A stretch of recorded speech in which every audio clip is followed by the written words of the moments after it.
টি-20 বিশ্বকাপ দিয়ে আন্তর্জাতিক ক্রিকেটকে বিদায় বললেন ডেভিড ওয়ার্নার। তবে এরপরেও আগামী চ্যাম্পিয়ন্স ট্রফির জন্য ফেরার ইচ্ছার কথা জানিয়েছেন 37 বছর বয়সী অস্ট্রেলিয়ান এই ব্যাটসম্যান। বাঁহাতি ওপেনারের এমন চাওয়ার পরিপ্রেক্ষিতে অস্ট্রেলিয়ান প্রধান নির্বাচক জর্জ বেইলি স্পষ্ট জানিয়ে দিয়েছেন ওয়ার্নার সেই সুযোগটা পাচ্ছেন না।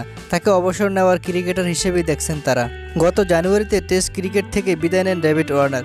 সে মাসে ওয়ানডে ক্রিকেট থেকেও বিদায়ের ঘোষণা দেন।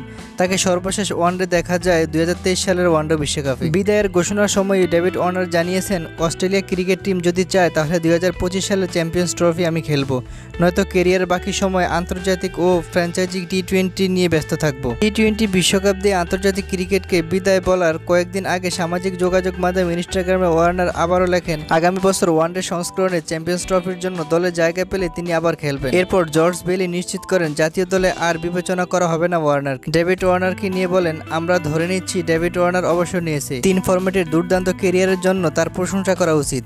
নিশ্চিতভাবে আমাদের পরিকল্পনা হচ্ছে সে পাকিস্তানের চ্যাম্পিয়ন্স ট্রফিতে থাকবে না।